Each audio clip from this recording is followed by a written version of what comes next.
Hi viewers, అందరికీ నమస్కారం. July 21వ తారీఖు ఆదివారం రోజున గురు పౌర్ణమి వస్తుంది. ఈ రోజున గుమ్మానికి కేవలం ఈ ఒక్కటి కట్టండి చాలు.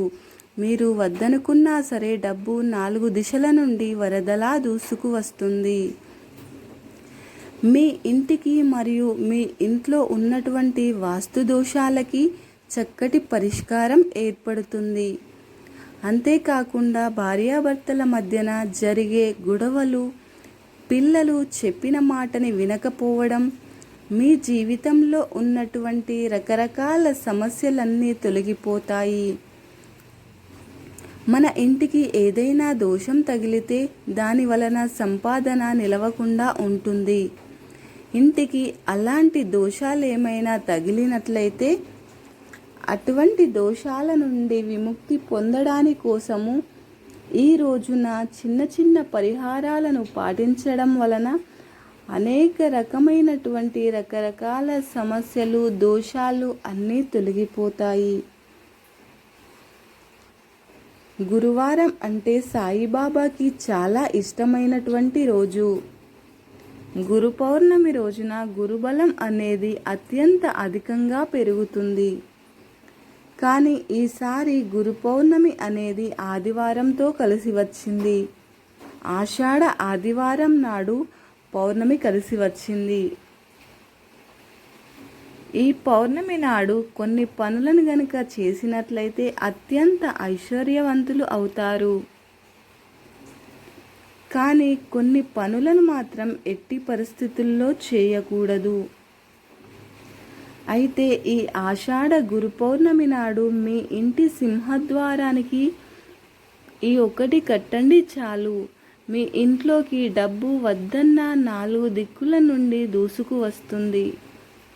మన పెద్దలు చెబుతున్న మాట ఏమిటంటే, పౌర్ణమి రోజుల్లో లక్ష్మీదేవి భూలోకంలో సంచారం చేస్తుందని చెప్తారు.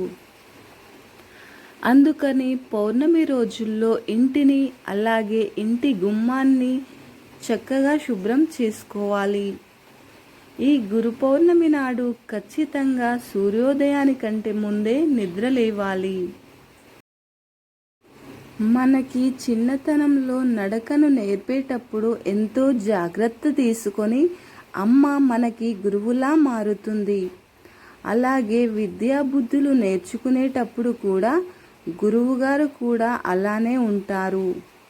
మన నడక, నడవడిక, అలాగే మంచి చెడులని నేర్పిస్తారు. అజ్ఞానం అనే చీకటి నుండి తొలగించి విజ్ఞానం అనే వెలుగులోనికి తీసుకువస్తారు. మనం ఎంతగా ఎదిగినా కూడా దానికి కారణం మాత్రం మనకు విద్యాబుద్ధులు నేర్పిన గురువే. గురువుగారు మన జీవితంలో ఎన్నో అద్భుతాలను సృష్టిస్తారు. వారికి ఉన్నటువంటి విద్యాబుద్ధులని మనకు చెప్తారు. వారు బోధించినటువంటి జ్ఞానం వలన మనం మంచి మార్గాల వైపు వెళ్ళడానికి ఎంతగానో ఉపయోగపడతాయి. ఈ గురు పౌర్ణమి నాడు తప్పకుండా గురువులని పూజించాలి. మీకు తోచిన విధంగా గురువు గారికి గురుదక్షిణ ఇచ్చి సంతోషపెట్టాలి. సాధారణంగా అయితే ఏ గురువు తన శిష్యుల నుండి విలువైన బహుమతులను తీసుకోవాలని అస్సలు ఆశించరు. గురువు తమ యొక్క శిష్యుని నుండి ఆశించేది కేవలం శిష్యుడి యొక్క ఎదుగుదలని మాత్రమే. గురువుకి శిష్యుని ఎదుగుదల చూస్తే ఎంతో ఆనందం కలుగుతుంది. గురుదక్షిణ ఇచ్చిన రాని ఆనందాన్ని వారు పొందుతారు. శిష్యుని యొక్క ఎదుగుదలని చూసి తల్లిదండ్రులు ఎంతటి ఆనందాన్ని పొందుతారో తర్వాత తిరిగి మళ్ళీ గురువుగారు కూడా అంతటి ఆనందాన్ని పొందుతారు. అటువంటి పౌర్ణమి నాడు వేదవ్యాసుల వారిని కూడా ఖచ్చితంగా పూజించాలి. ఎందుకంటే వేదాలను 4 భాగాలుగా విభజించి తమదైన రీతిలో మనకు అందించిన విజ్ఞానాన్ని మహా అద్భుతంగా నేర్పించినటువంటి వారు వేదవ్యాసుల వారు. కాబట్టి గురు పౌర్ణమి నాడు వేదవ్యాసుల వారిని కూడా ఖచ్చితంగా పూజించాలి. పౌర్ణమి అంటే చంద్రుడికి మహా ఇష్టము. ఈ పౌర్ణమి కిరణాలలో చంద్రుడిని పూజించిన, చంద్రుని యొక్క నామాలను చదివిన, అలాగే చంద్రుడికి ఇష్టమైనటువంటి తెల్లటి మల్లె పువ్వులని ఇంటికి తీసుకొచ్చుకోవడం వలన కూడా ఎంతో పుణ్యం లభిస్తుంది. ఈ గురు పౌర్ణమి నాడు సాయంత్రము సమయంలో ఒక గ్లాసుడు పాలను తీసుకొని అందులో చక్కెరని లేదా బెల్లాన్ని కలిపి వాటిని చంద్రకిరణాలు తాకే విధంగా పెట్టాలి. చంద్రకిరణాలు తాకిన తరువాత ఈ పాలని ఎవరైతే స్వీకరిస్తారో అటువంటి వారికి ఇంట్లోని దరిద్రాలు అన్నీ తొలగిపోతాయి. అంతేకాకుండా ఆరోగ్య సమస్యలన్నీ దూరం అవుతాయి. జీవితంలో మీకు ఐశ్వర్యం కలిసి వస్తుంది. మీకు సిరి సంపదలకి ఎలాంటి లోటు ఉండదు. అలాగే లక్ష్మీదేవి మరియు చంద్రుడి యొక్క అనుగ్రహంతో మీకు ఎంతటి కష్టాలు ఉన్నా సరే వాటి నుండి విముక్తి పొందుతారు. ఈ గురు పౌర్ణమి నాడు నిరుపేదలకు బియ్యాన్ని దానం చేయండి. ఇలా చేయడం వలన మీకు ఎలాంటి దోషాలు ఉన్నా అన్నీ తొలగిపోతాయి.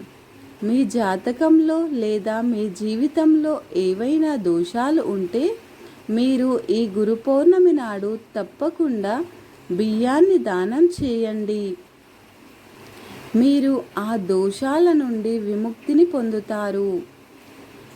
మన సాంప్రదాయంలో బియ్యానికి ఎంతో గొప్ప ప్రాముఖ్యత ఉన్నది. బియ్యాన్ని నిరుపేదలకు ఇచ్చినా లేదా ఎవరికైనా దానం చేసినా, అలాగే బియ్యంతో వండినటువంటి అన్నంని ఎవరికైనా పెట్టినా మంచి పుణ్య ఫలితం లభిస్తుంది. ఇంతటి ప్రాముఖ్యత కలిగిన బియ్యాన్ని కనుక మీరు గురు పౌర్ణమి నాడు ఎవరికైనా దానం చేసినట్లయితే మీకు ఉన్నటువంటి దోషాలు, దరిద్రాలు అన్నీ తొలగిపోయి మీకు ఐశ్వర్యం కలిసి వస్తుంది.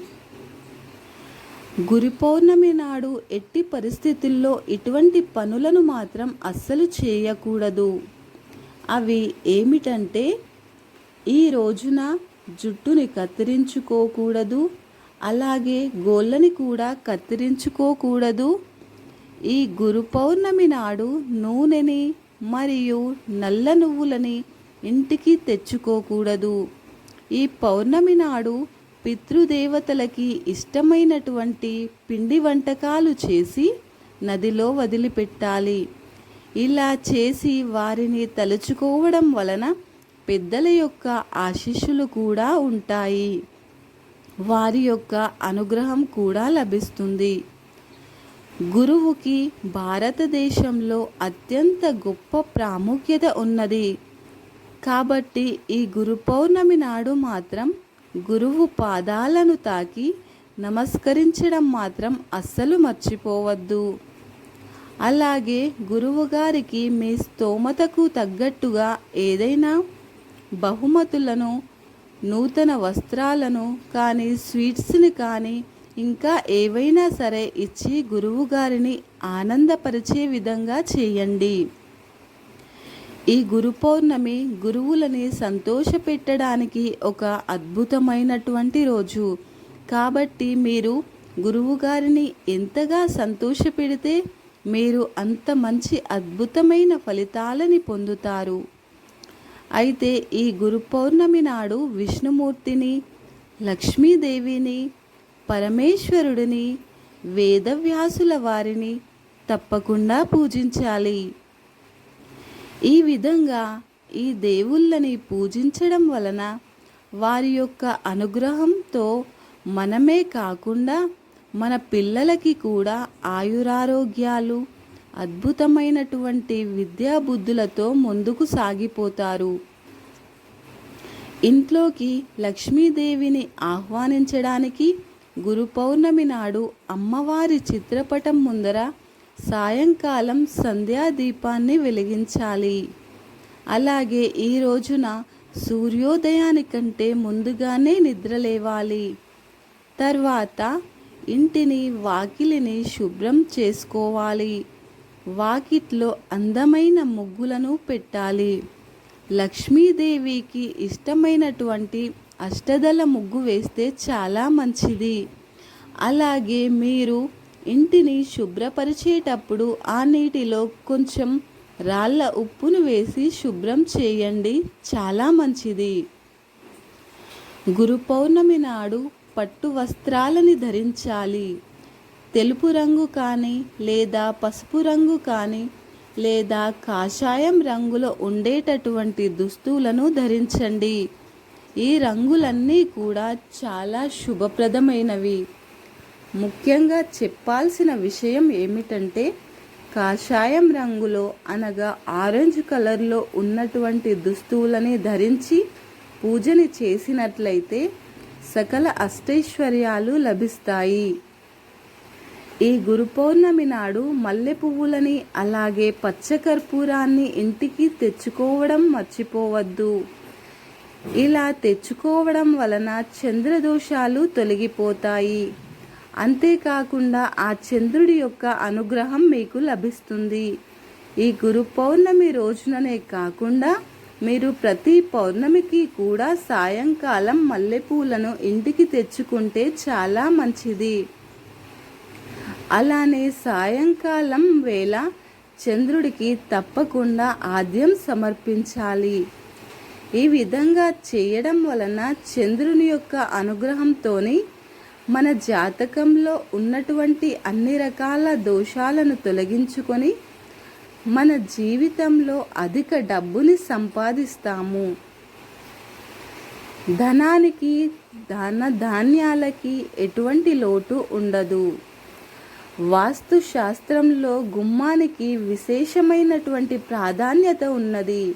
అయితే మీరు మీ జీవితంలో అత్యంత ఉన్నత స్థాయికి ఎదగాలంటే ఈ గురు పౌర్ణమి నాడు గుమ్మానికి దీనిని కట్టండి. మన ఇంటి ప్రధాన ద్వారానికి అనగా గడపని పూజించాలి. లక్ష్మీదేవి ఇంట్లో స్థిర నివాసంగా ఉంటుందని పండితులు చెబుతున్నారు. పవిత్రమైనటువంటి గుమ్మం ముందర దీనిని గనుక కట్టినట్లయితే దరిద్రాలన్నీ తొలగిపోయి మీకు వెంటనే అదృష్టం పడుతుంది. అయితే ఈ గురు పౌర్ణమి నాడు గుమ్మానికి దేనిని కట్టుకోవాలో తెలుసుకుందాం. నరదిష్టి, దిష్టి దోషాలు తొలగిపోవడానికి అమావాస్యకి లేదా పౌర్ణమికి ఏదో ఒకటి కడుతూనే ఉంటాము. ఇలా కట్టడం వలన విష్ణుమూర్తి, లక్ష్మీదేవిల అనుగ్రహం లభిస్తుందని నమ్మకము. అదేవిధంగా ఈ గురు పౌర్ణమి నాడు కూడా మీరు మీ గుమ్మానికి ఇలా కట్టండి. మీ ఇంటికి శ్రీరామ రక్షలాగా ఉంటుంది. అది ఏంటి అనేది ఇప్పుడు స్పష్టంగా తెలుసుకుందాం. ముందుగా మీరు మీ సింహద్వారానికి కట్టడాని కోసము ఆరెంజ్ కలర్లో ఉండే నూతన వస్త్రాన్ని తీసుకోండి. అందులో కొంచెం రాళ్ళ ఉప్పుని వేయండి. రాళ్ళ ఉప్పు అనేది లక్ష్మీదేవికి ఇష్టమైనటువంటిది. అలాగే ఈ పౌర్ణమి తిథి అనేది అన్ని గ్రహములకు సంబంధించినది. మీకున్నటువంటి గ్రహదోషాలు అన్నీ తొలగిపోవడానికి కోసము అందులో నవధాన్యాలను కూడా వేయండి. అంటే ఒక్కొక్క ధాన్యపు గింజ ఒక్కొక్క గ్రహానికి చెందుతుంది.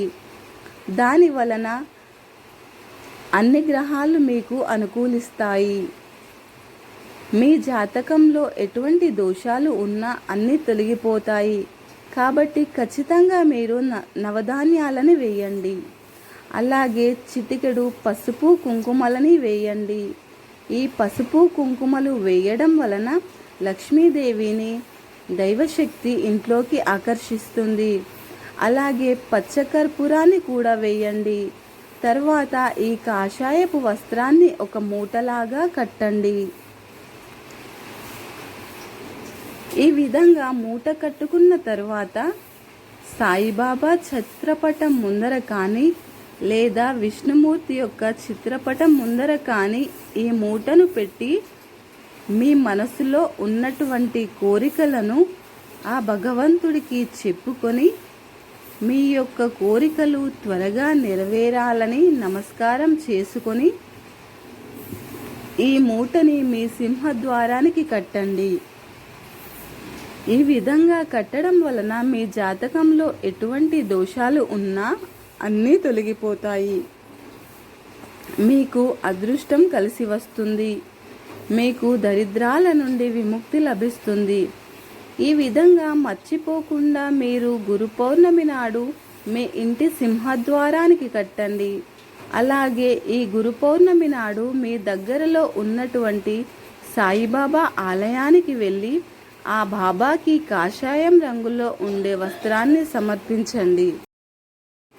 తర్వాత మీరు అక్కడ మిఠాయిలను పంచిపెట్టండి. ఈ విధంగా చేయడం వలన ఎలాంటి దోషాలు ఉన్నా పాపాలు ఉన్నా అన్నీ తప్పకుండా తొలగిపోతాయి. మీ జీవితంలో సిరి సంపదలు పెరుగుతాయి. డబ్బుకి ఎలాంటి లోటు ఉండదు. గురుదోషాలు ఉన్నా కూడా అన్నీ తొలగిపోతాయి. ఈ గురు పౌర్ణమి నాడు దాన ధర్మాలను చేస్తే ఎన్నో జన్మల పుణ్య ఫలితం లభిస్తుంది. అలాగే ఈ గురు పౌర్ణమి నాడు మీరు స్నానం చేసేటప్పుడు కొద్దిగా రాళ్ళ ఉప్పుని వేసుకొని చేయండి. అదే కాకుండా ఒక చిన్న పచ్చ కర్పూరం ముక్కని కూడా వేసుకోండి. వీటిని వేసుకొని మీరు స్నానం చేయడం వలన దిష్టి దోషాలు, నరదిష్టి దోషాలు, దుష్టశక్తుల ప్రభావం తొలగిపోతుంది. ఈ వీడియోలో చెప్పిన విధంగా గుమ్మానికి వీటిని కట్టండి. అలాగే చెప్పినటువంటి నియమాలను కనుక పాటించినట్లయితే మీరు మీ జీవితంలో ఉన్నటువంటి సమస్యలన్నీ తొలగిపోతాయి. అలాగే మీరు అష్టైశ్వర్యాలతో సుఖ సంతోషాలతో జీవిస్తారు. ఈ వీడియో కనుక మీకు నచ్చినట్టయితే లైక్ చేయండి, షేర్ చేయండి, ఓం నమ శివాయ అనే చిన్న కామెంట్ పెట్టండి. అలాగే సబ్స్క్రైబ్ చేసుకోవడం మర్చిపోకండి ఫ్రెండ్స్. ధన్యవాదములు.